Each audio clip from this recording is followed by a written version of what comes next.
Well, for more analysis on all of this, let's speak to Behnam Ben Taleblu, Iran Program Senior Director and Senior Fellow at the Foundation for Defense of Democracies. Behnam, really good to have you on here. I just want to start off on what Trump said about Mojtaba. He's disappointed that Mojtaba Khamenei was appointed, but it comes as no surprise that the regime would choose him. I mean, do you think Trump was expecting that the killing of the Ayatollah would automatically lead to, I guess, a different political landscape in Iran? Pleasure to be with you, Vandana. I think that's the million-dollar question because certainly the U.S. was bringing more assets into the region, basically tipping its hand that I didn't think it would be a one and done. But there was a lot of talk leading up to the operation of a potential limited strike or a limited war, or trying to induce fear within the regime's security services to get it to back down. What we're seeing right now is that 10, 11 days, the regime had been fighting almost 9.5 of them without a supreme leader / commander in chief. So that just goes to show you if the military option is going to be employed here, it's going to have to be employed in a more sustained fashion to really drill down against the chain of command and the command and control among Iran's multiple levels of security forces.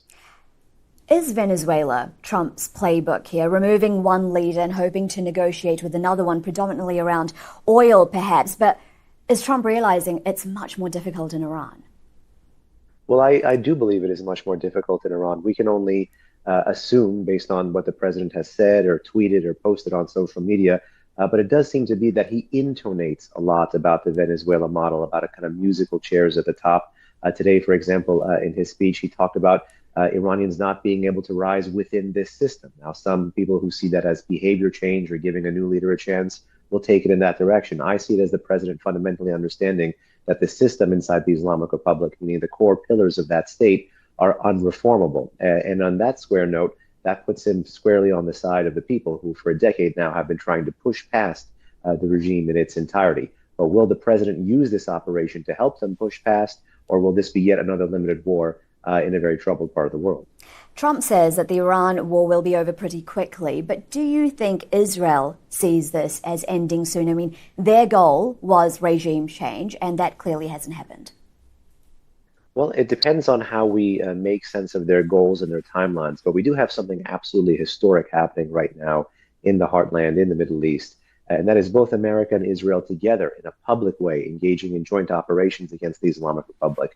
And just because they're firing on different targets doesn't mean they have a different mission. The Americans are going after the missiles, the missile launchers, the IRGC bases, the missile production facilities, engaging in defanging. The Israelis are going after some of the political elite, the military elite, the command and control, as well as select elements of the regime's security forces and symbols of status and power. Ultimately, this is a combination mission, a decapitation and a defanging.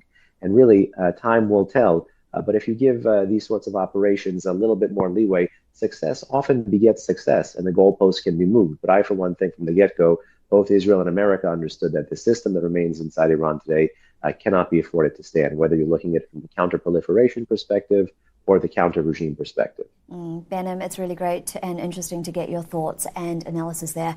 Behnam Ben Taleblu, Iran Program and Senior Director and Senior Fellow at the Foundation for Defense of Democracies.